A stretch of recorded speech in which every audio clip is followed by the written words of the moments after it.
When I turned 17, I thought life would finally loosen its grip on me. I had imagined that with every birthday, the heaviness in my chest would lessen, that maybe my grandmother would smile more and my siblings would quarrel less. But it seemed the older I grew, the more invisible I became in my own home. I was no longer the small girl in a faded uniform. My body had begun to change, filling out in ways that made people in the village whisper. Boys who had once mocked me for being quiet now stared at me with sharp, curious eyes. Sometimes when I went to fetch water at the river, they would call out, teasing, asking questions I did not know how to answer. I learned to walk faster, head lowered, hugging the jerrycan close to my chest as though it could shield me. At school, my grades began to falter. I wanted to blame the kerosene lamp, the endless chores, the lack of food in my belly, but the truth was more complicated. My mind was no longer free. It was torn between the lessons on the blackboard and the weight of responsibility that followed me like a shadow. I sat in class and heard the teacher speak, but often I was thinking of my siblings. Had they eaten? Was my grandmother angry again? Was my aunt still planning to take me to college, or had she given up on me? The final year of high school arrived like a storm. Each test, each exam, each mark on the paper felt like judgment, not just on me, but on the hope everyone had pinned to me. And when the results came, they fell on my shoulders like stones. Eddie. A letter so small, yet heavy enough to crush the dreams of a whole household. I remember the day I came home with my results slip. My grandmother took one look at it and tossed it back at me like it was dirty. She muttered words I will never forget. So all the food you've eaten, all the money wasted on books, was for this?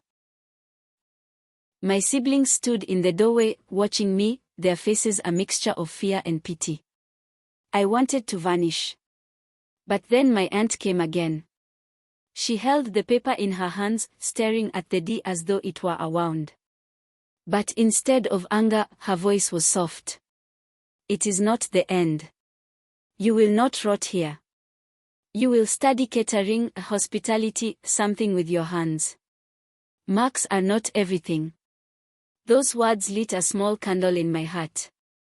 I clung to them even when the darkness grew thicker. But life has a way of testing you just when you think you have been given a chance. Around this time, a loneliness began to gnaw at me. I was 17, then 18, a young woman with no one to talk to.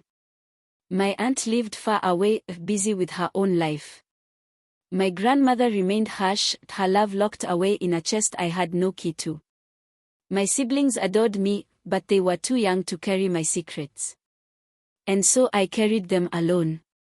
It was during one of those lonely evenings, when hunger had thinned me out and despair had made me restless, that a mistake was made, one that would change everything. I do not tell this part proudly, but it is my truth. A moment of weakness, a craving for affection, a single choice that would shape the rest of my life. When I missed my period, I told myself it was stress, nothing more. But soon my body betrayed me. The whispers began again, this time sharper, crueler. My grandmother's eyes narrowed whenever she looked at me. The disappointment was heavy, almost suffocating. By the time I turned 18, my secret was no longer mine to keep. My stomach had begun to show, and with it, the last bit of hope in my grandmother's eyes seemed to vanish. She said words sharper than knives. My aunt's voice, once my comfort, trembled with frustration.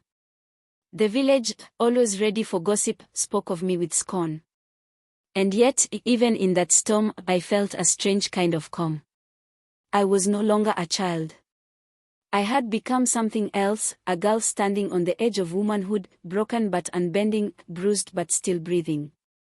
This is how 17 carried me into 18, not with joy, but with scars. Scars I would learn to live with. Scars that would one day remind me that even the most fragile heart can keep beating, even when the world wants it silent.